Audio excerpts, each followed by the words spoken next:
Boa noite a todos, que a paz do Senhor esteja em nossos corações agora e sempre. Estão ouvindo bem? Então, agora melhorou. Muito bem. Coube a mim falar sobre um pouco o reino, meu reino não é deste mundo, complementando ao que foi feito a semana passada. Então, como eu sei que todo mundo estava aqui, então não preciso ler essa mensagem, né? Mas eu quero falar uma coisa para vocês. Estava olhando para vocês agora aqui e eu quero falar uma coisa. A gente vai falar algumas coisas que pode ser que a compreensão não seja tão adequada. Para que ela seja adequada, venham em fevereiro, na segunda semana de fevereiro, no segundo quinzena de fevereiro, e se matriculem no curso básico 1. Que aí a gente tem a possibilidade de conversar melhor sobre essas passagens, coisas que a doutrina nos coloca. Tá? Então, quem tiver essa vontade de conhecer mais, é interessante fazer esse compromisso. Eu sei que aquele que pensou, eu tenho vontade, os espíritos já fotografaram e já fizeram suas fichas, tá? Então não vai ter como fugir, tá bom? Tá certo? Porque eu vejo aqui entre a gente alguns alunos que, maravilha, alunos que já fizeram e já terminaram, ótimo. E é muito bom conhecer, porque conhecer a doutrina dos espíritos nos liberta de algumas situações. E faz com que a gente entenda porque Jesus falou, meu reino não é deste mundo. Não é? E eu quero voltar aqui com vocês, lá numa história, né, há 2000 anos atrás, Jesus, ele estava em Cafarnaum. Cafarnaum é do lado do lago chamado Mar da Galileia, ou Lago do Tiberíades, porque tem uma cidade que fizeram pelo rei Tibério, lá de Roma, e chamam Tiberíades, chamava o Lago de Tiberíades. É um lago de água doce, parece o Mar da Galileia, mas é um lagão, uma coisa imensa, mas é água doce. Então Jesus saiu de lá e foi se encontrar com João Batista, né, no deserto, João Batista. E ele, quando encontrou com João Batista, que era o seu primo, tá? Conversaram sobre, né, porque ele era o precursor, conversaram sobre algumas coisas, ficaram juntos uns dias, e Jesus desceu da Galileia e veio mais para baixo, passou pelo deserto, chegou em Jericó, e de Jericó ele foi para Jerusalém. Ele andou 150 quilômetros. Né? Então, no sol, como, né, não tinha, né, Jesus não tinha outro transporte nos seus próprios pés. E ele veio. E aí ele chegou, dormiu aquele pernoite ali naquele lugar em Jerusalém, e ele foi conhecer o templo de Jerusalém.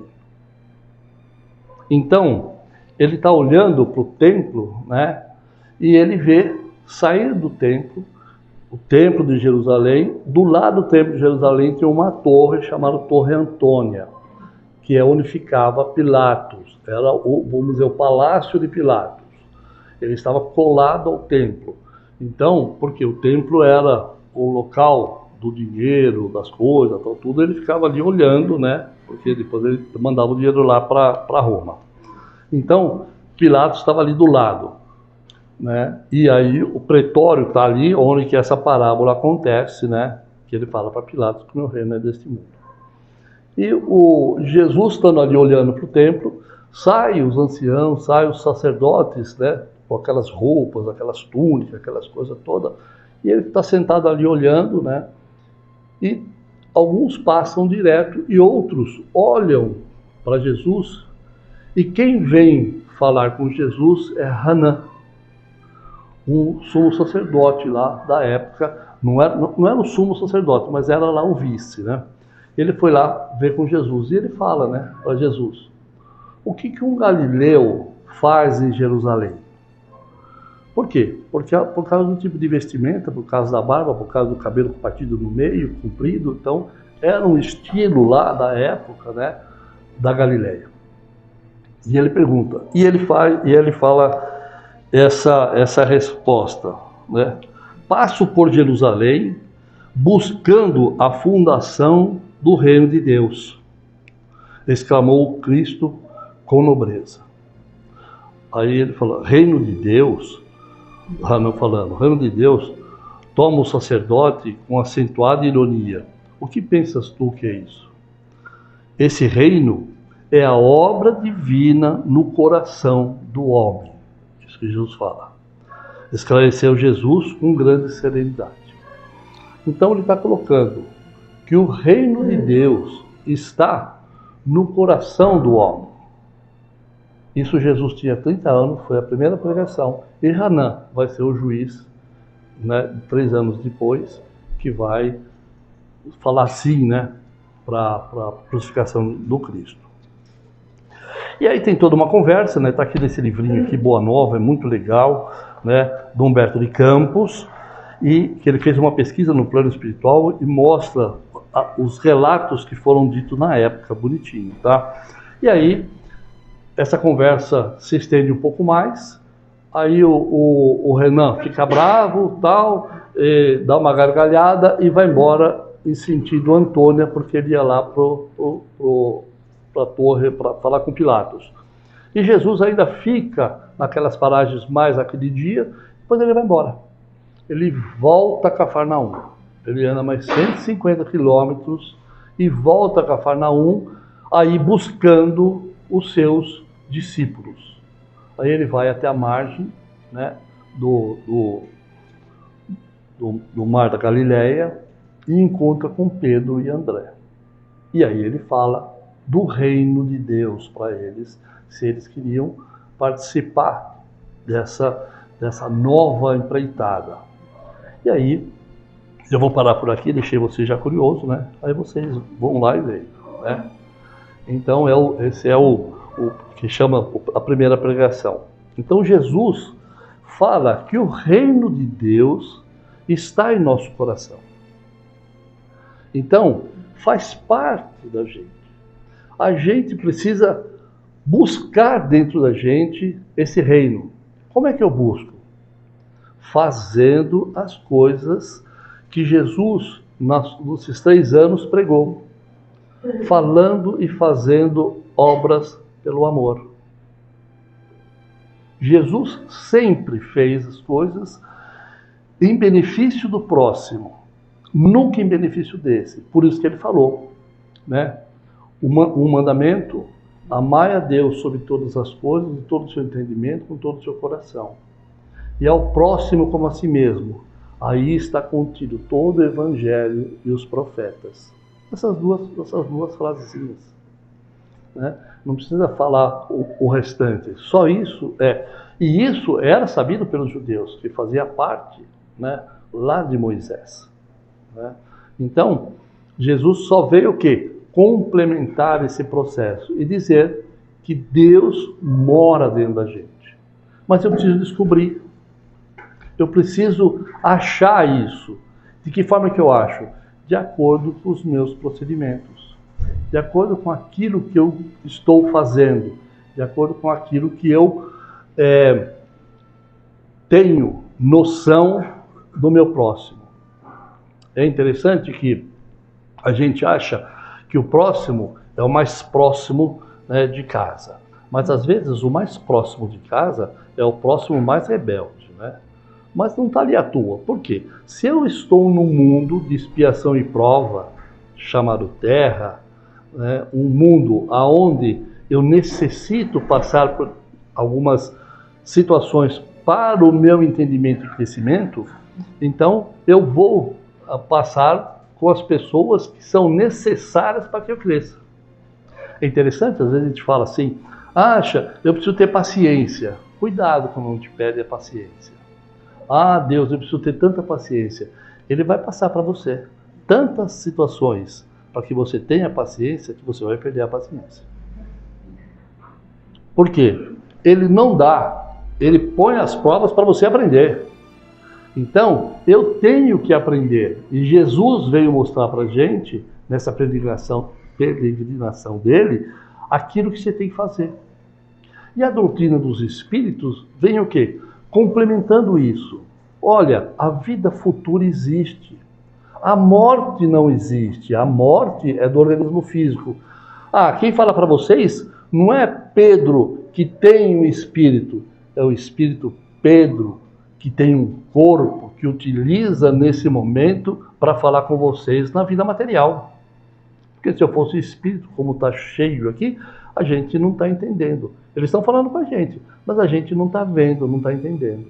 Muita gente escuta, né? E não faz aquilo que ele fala. Mas de novo, o nosso espírito protetor, coitadinho, é o serviço mais sacrificial que existe. Porque ele fala pra gente assim, não faz isso, não faz. Aí ele fala, e ele fez. Né? E agora? Né? Não corre, não acelera, olha, cuidado, o farol. Ele acelerou e bateu. E tá bom. Né? Ele sempre está nos alertando e fazendo aquilo que a gente, não que necessita, mas que eu use meu livre-arbítrio de uma forma adequada. Ele não vai brecar o seu carro, mas ele pode vir na sua cabeça assim, vai mais devagar. Né? Você fala, não, eu estou com pressa. Pá, né? E aí a gente faz a escolha de ir devagar ou ir depressa. Então sempre a escolha é nossa. E a doutrina espírita também fala, nós temos o nosso livre-arbítrio. E o nosso livre-arbítrio tem que ser colocado de forma boa. Jesus, de forma nenhuma, fez alguma coisa para ele. Ele curou o cego, ele curou o leproso, ele curou até a sogra de Pedro. Né? Então, e foi o dia que ele falou o Pai Nosso na casa de Pedro. E aí, Jesus fazia sempre para o próximo. E quando ele estava na cruz, um centurião chegou com a lança, que espetou ele do lado lá, falou para ele, você não é o Messias? Você não é o Filho de Deus? Tira o cravo da mão e do pé e desça. Ele não desceu. Porque ele tinha que se oferecer, né? Porque ele fazia isso. Foi uma circunstância? Não. Ele se ofereceu para que nós tivéssemos ideia do quanto nós temos que nos oferecer. Então, ele não morreu pelos nossos pecados, ele morreu mostrando, olha, eu amo vocês. Pai, perdoa, porque eles não sabem o que fazem. Então, Jesus teve essa compaixão.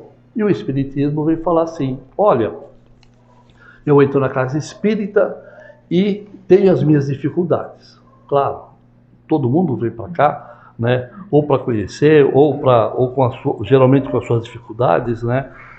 Que nos traz, né, para cá e a gente pede. Mas quando eu peço, né, os espíritos falam, vou te ajudar.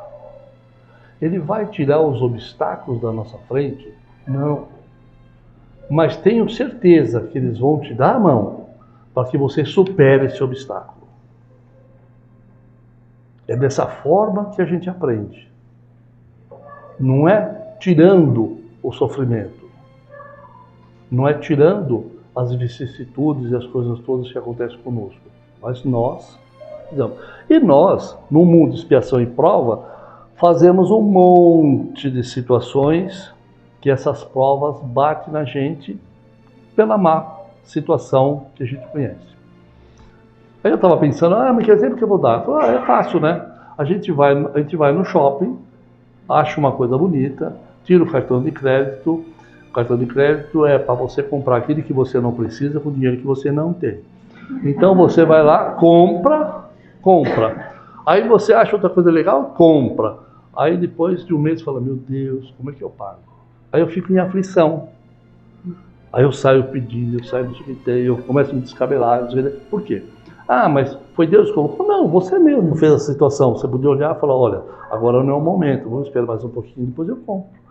Você usar o seu livre-arbítrio. Mas você usou o seu livre-arbítrio naquela hora pelo impulso, né, da vontade, da ganância, do egoísmo, do orgulho, da vaidade, né? E aí a gente faz essas situações.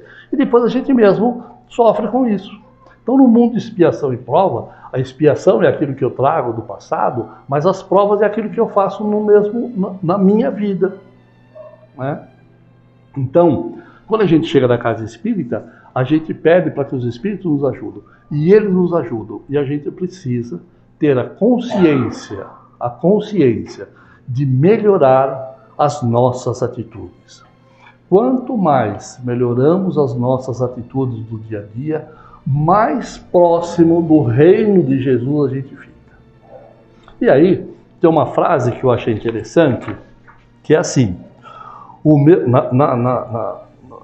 no capítulo todo, na parábola toda, tem um pedacinho que fala assim, o meu reino ainda não é aqui. Olha o que ele fala, o meu reino ainda não é aqui. Aí fica pensando, bom, um dia vai ser então? Um dia vai ser então. Qual é esse dia? O dia que todo mundo, esses 7 bilhões, né, de espíritos encarnados, tiverem um pensamento de amor ao seu próximo, de amor a Deus. Então, esse reino é daqui. Então, esse reino vai vir para cá? Vai.